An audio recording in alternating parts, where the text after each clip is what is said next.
Hi everyone, it's Melissa, and welcome back to another Friday Reads.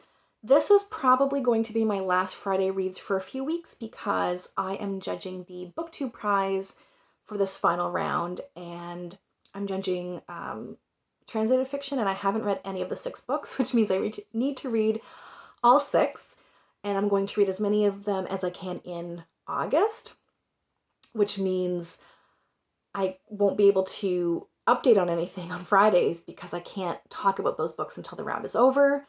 Therefore, Friday Reads might disappear for a little bit. However, if I'm able to fit in other reading, then I'll probably post something on Fridays. But otherwise, I just probably won't be putting out Friday videos for a few weeks.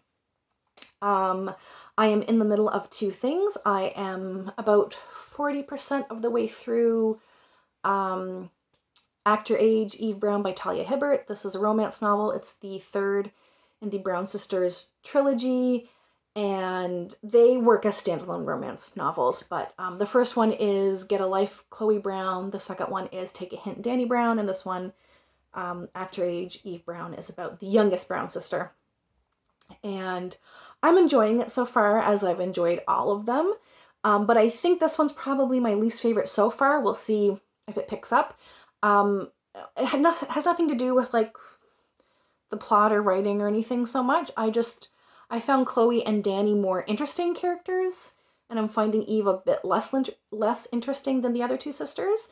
But still enjoying it, and I'm to the point where the relationship hasn't started yet, so I'm hoping that once that gets going, the relationship and the conflict and whatever will be more interesting than I find Eve, or maybe she'll undergo some changes that will make her more interesting. Anyway, I am enjoying it, just not as much as the other 2. The other thing I'm in the middle of, about 50% of the way through Day of the Triffids by John Wyndham. I'm not going to share my thoughts yet because I'm in the middle of filming a vlog for that as part of my Second Time's the Charm series, where I revisit old like DNFs and stuff. It's an apocalyptic novel from 1951. And I definitely have thoughts. I have a lot of thoughts about it, but I'm going to save that for the vlog, which will be coming out at some point next week. Not sure when. Whenever I finish and have time to edit the footage is when it will come out. So that's all I'm reading right now. I don't really have a TBR like next on my list to share because I'll be reading BookTube prize books. And yeah, I don't really have anything else. Well, there's one other book I'm going to read at some point this month because it's for my book club, and that is Fried Green Tomatoes at the Whistle Stop Cafe, which I love the movie Fried Green Tomatoes, but I've heard that the book is quite different in certain ways, so I'm very excited to read that. So yeah, I think that's all for like bookish updates. The only other thing I have to share is movie updates. So if you've been following me, I have been sharing the movies I've been watching because it's been a goal of mine to watch more new to me movies because I always rewatch the same favorites over and over and over again. And this past week I watched The Apartment. I don't know what year, late 50s I want to say, maybe early 60s. It's a black and white film. So, it's a classic. I really enjoyed it. I think it might have won the Oscar for its year, but I can't quite remember. Don't quote me on that. But I really liked it. It had a good balance between like drama and like humor. I don't know if it would be classified as a comedy or not. It wasn't like a straight up comedy.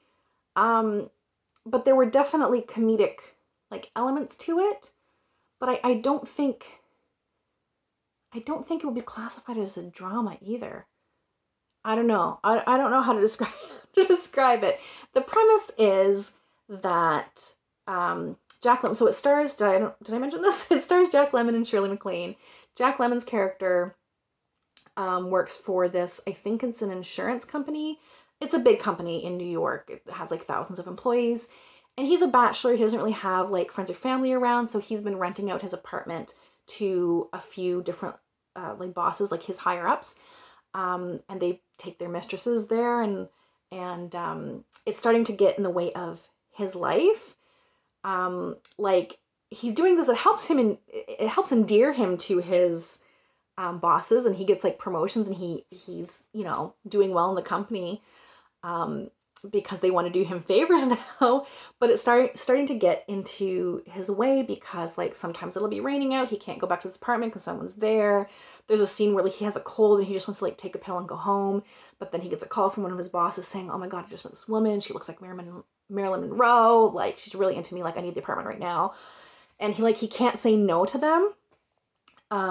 So he tries to stop renting out his apartment, but finds he can't, because he's stuck now, because if he doesn't like give in to his bosses, like they could stop doing him favors, they could like get in the way of his career. He's kind of beholden to them now a little bit, so he finds himself kind of stuck. He wants to stop and he can't stop. He's in a pickle, and then an incident happens at the apartment that gets the main conflict, the main plot going. And yeah, I really, really enjoyed it. Would highly recommend it. If you have recommendations for like classic films that you think like hold up, I would really love to get your recommendations. Another classic I watched this year that I absolutely loved was 12 Angry Men. So I think All About Eve is also on my list to watch this year at some point. But yeah, I would love your classic film recommendations.